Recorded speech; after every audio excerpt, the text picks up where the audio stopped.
Kepala Dinas Pekerjaan Umum dan Perumahan Rakyat atau PUPR Kabupaten Bulungan melakukan kegiatan bersih-bersih atau drainase saluran air di Jalan Salak. Hal tersebut lantaran banyak titik saluran air di Jalan Salak yang tersumbat dan terjadi genangan saat musim hujan. Kepala Dinas PUPR Kabupaten Bulungan Hairul menyampaikan untuk menangani drainase satu Kabupaten Bulungan ini masih mengalami kendala transportasi.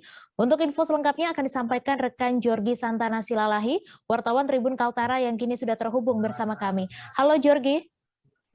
Ya, halo Mei, selamat siang. Ya, selamat siang. Silahkan dengan informasi Anda, apa kesimpulan dari kegiatan bersih-bersih tersebut? Baik, terima kasih Mei. Selamat siang Tribuners. Hari ini Minggu 28 November 2021 sejak pukul 8 pagi tadi, Dinas Pekerjaan Umum dan Penata Ruang Kabupaten Bulungan kesimpulannya melakukan kegiatan bersih-bersih gotong royong tepatnya di Jalan Salak, yang dimana kegiatan ini untuk melakukan drainase di saluran-saluran air yang mampet, yang juga dimana di lokasi tersebut rawan terjadinya banjir dan juga genangan air yang hingga memakan bahu jalan.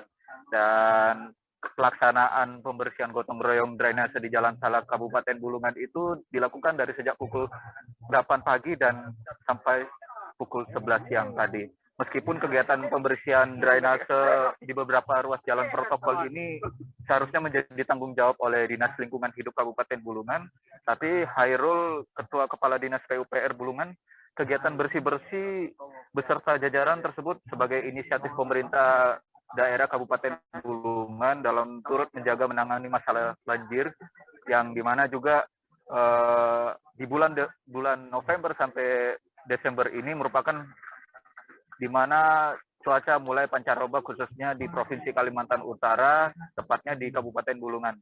Rencananya perbaikan drainase dan juga normalisasi saluran ini secara bertahap dari awal tahun 2022, yang dimana ditutup pakai kayu papan, bakal diganti dengan bangunan manhole atau penutup lubang got, kemudian pasang besi trail, yang dimana besi got selokan itu supaya tidak ada lagi genangan hingga makan jalan, ataupun dan membangun plat juker gorong-gorong itu juga yang nantinya akan menghubungkan pembuangan air menuju pembuangan saluran di air drainase hingga ke sungai.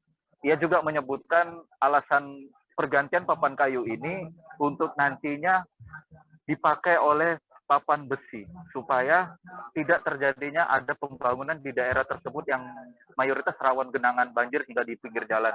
Dan ia juga menyebutkan sesuai peraturan daerah nomor 25 tahun 2002 tentang ketertiban dan kebersihan lingkungan dalam wilayah Kabupaten Bulungan, pada pasal 4 huruf B dan C dan pasal 8 ayat 1 dan 2. Mei. Ya, kemudian apa kendala utama saat ini dari pihak Dinas PUPR sendiri?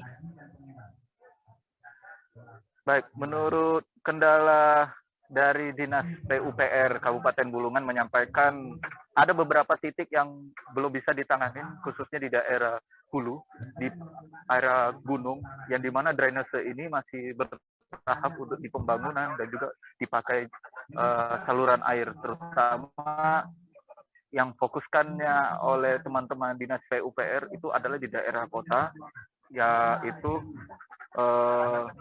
di daerah konstruksi perbatasan antara Bulungan dengan daerah Hilir, itu yang sangat sulit. Dan kedua, adanya Bulungan itu Dinas PUPR itu menginginkan adanya bantuan anggaran kendaraan operasional. Kemudian yang ketiga, alat-alat yang perlu dilengkapi di awal tahun 2022 adalah yaitu mesin trako, yang dimana untuk mengangkut limbah atau air-air yang padat di drainase sendiri. Nih.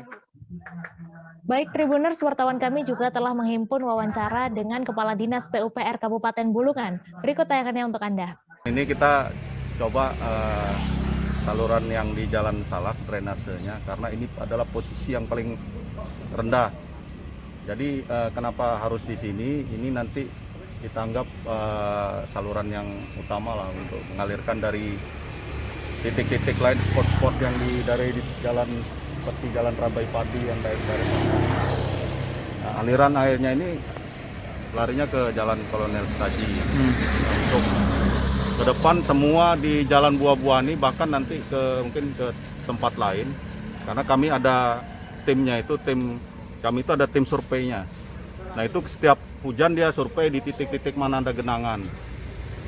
Dan kerjaan kami ini bukan hanya yang di dalam parit, yang di atas jalan juga kami keringkan. Seperti itu tadi di Jalan Langsat kita keringkan.